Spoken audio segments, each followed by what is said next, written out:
everyone, welcome back to Sunny Live Show, and thank you so much guys for tuning in. I'm here to update you of what's going to happen on Inimba from the 24th to the 28th of August 2026 on Monday. Thumeka takes her fight for her grandchild to the next level. Behind closed doors, the cracks in Zoleka and Lazarus' marriage becomes impossible to hide, and one official decision changes the course of the custody battle on Tuesday. The walls begin to close in on Zethu as difficult questions demands painful answers.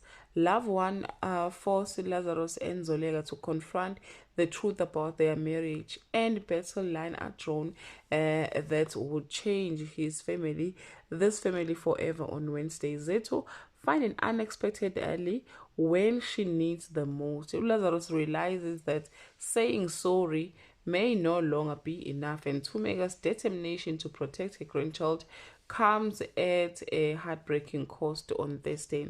A life-changing decision threatened to tear two families apart.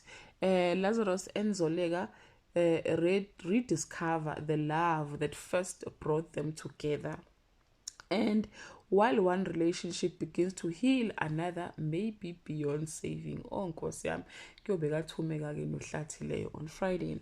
A shocking discovery leaves Zethu questioning everything she thought she knew. Lazarus and Zoleka makes a heartfelt promise to protect their marriage, and as one family finds hope again, another fears history is about to repeat itself. Well guys, that's all I have for today. You can leave your comment below and share your opinion. Bye.